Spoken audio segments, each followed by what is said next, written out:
Hey there, my name is Dawn.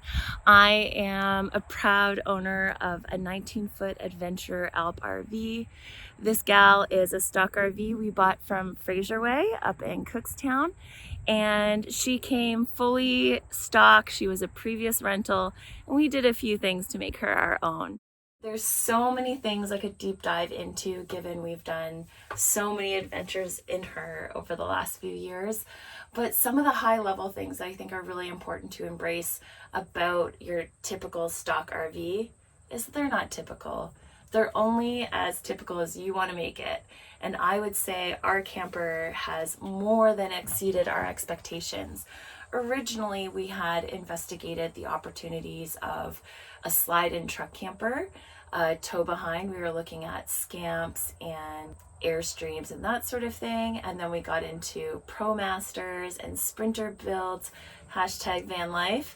And one day over Facebook Marketplace, I came across an adventure Alp that was for sale. I had never heard of this brand of RV, and I had already discounted the more traditional RVs you see on the market because I just assumed that they weren't for someone like us. Now, who are we? Who are Drew and I? We're people who like to adventure. Yes, we'll take our camper and go wild and crazy places, and yes, we'll go hiking and explore a national park, but we also really like to explore food, culture, and music in all the places we visit. So we needed something that was also able to be a bit more stealth, so we could find ourselves in cities just as easily as in the middle of a cactus forest in Mexico. So we decided to look at other adventure Alps that were on the market. And we found one at Fraserway that was 19 feet with a rear dinette, which I'm sitting in right now. And we checked it out, and as soon as we walked into it, we knew it was a perfect space. The vehicle is wide enough to accommodate 2 human beings plus a dog plus a cat hanging out inside, which is our family. It had a full wet bath that operates with a black and gray tank. We didn't necessarily feel we needed a shower, but I wanted an onboard bathroom. It is perfect with lots of headspace. We also have a full fridge. So instead of having your typical van fridge, we've got the freezer and full body fridge, and it is awesome. It means that when we travel, we can stock up our fridge, and if we like a place, we don't have to leave because we've run out of food or that sort of thing. The only thing that typically makes us leave is we probably need to empty our black tanks. The vehicle had the full fridge. It had a great stove and kitchen setup. We were in love. So we put down the down payment. We purchased the vehicle. We're designy, artsy fartsy people, and we really didn't love the exterior. So what we did was we worked with a vinyl wrap supplier, and we wrapped our vehicle in colors that we felt made us look a little bit stealth, but still with the 2 orange bars for safety when driving on the highway. And we did this to look a little more stealth in urban environments. You can take your vehicle to any car wrap business, and they should be able to do this for you. We even created our own little logo for our gal Peaches. We also powder coated the frame. So we did the grille, we did all of the tires over here. It gives it that more robust, rugged look by removing all of that chrome. We also upgraded our stereo so we could have better sound in the front and the back because we also love music. One of the things that I really love about our adventure RV is the size of the sink. It's a double sink. When we drive, it's a perfect storage spot to put everything that's usually on our counter. By adding this cutting board, I'm able to extend the size of my countertop so I can have a prep area, this additional prep area, and then usually I bring the Laguna table over if I need any more. We've got this wonderful 3-burner propane stove. To be perfectly honest, I usually only use 2 burners at the absolute most. We love to camp outside, and we also love to use our air fryer. I think it's kind of becoming a staple on the road. If I could do any changes in this camper, I would get rid of this microwave and I would put in an air fryer, and I think we still might do that. There's a ton of storage space here for the bakers and cookers. Your upper cabinets are humongous. Again, we are just getting back from a trip, so things are kind of not what they would normally be, but we added these little drawers and stuff, so it makes it easy to pull things in and out as you may or may not need them. Another thing that we don't use very often, but it's just because I'm not a baker, is our stove. I've made cinnamon buns twice in 3 years, but we typically use our stove as storage.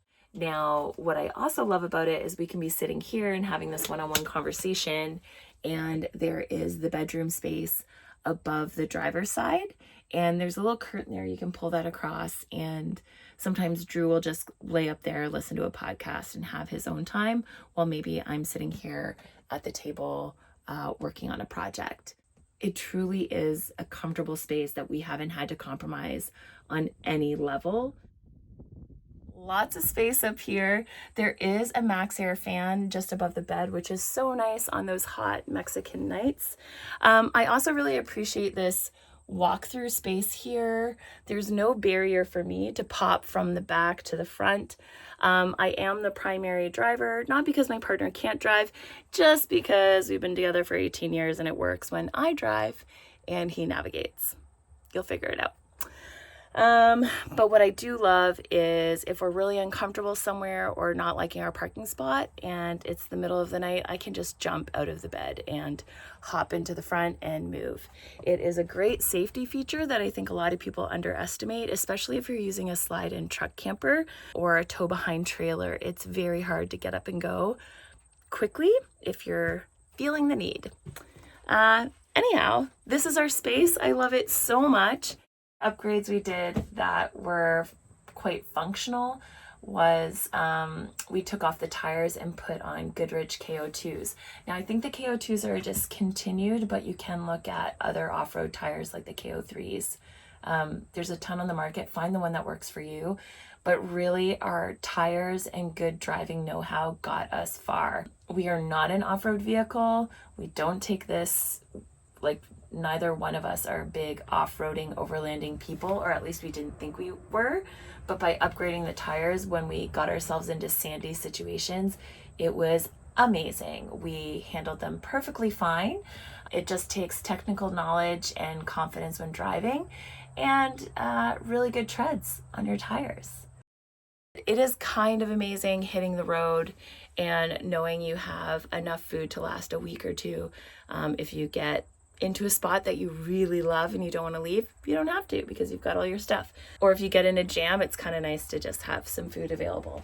Now, we don't have the fridge on right now, but up here, you'll notice there's an opportunity for gas or electric. So you could do, you have either of those options. We just leave ours on gas because we never plug into shore power. Our solar fans, you can check out our little battery bank system here. These are our batteries that we've set up with Battleborn. The other functional change we did was we upgraded our solar package. So our vehicle came with a 100-watt solar package. We upgraded to 600 watts. We did the installation ourselves. We added all the panels up top as well as the new charger that comes off the alternator. So what does this mean? It means that we now have a vehicle that can be off-grid 24/7. I think in the time that we have owned our vehicle, we have only plugged in to shore power twice in foreign places, and the other times have just been to jumpstart our camper per season. So at the start of every season. And that's it. We live fully off-grid. She's honestly the perfect vehicle. And we've been able to host 6 people around this table. We've played board games. We've hosted large dinners in here. We also become, now that we have this, we've kind of become the support vehicle when we go camping. So individuals in tents lean on us for support. And it feels good. It feels great. And we haven't really felt limited at all by the fact that we don't have a 4x4 package. We're very happy with the upgrades that we've done. And this vehicle has taken us to some wild, wild locations. Thou shalt not pass.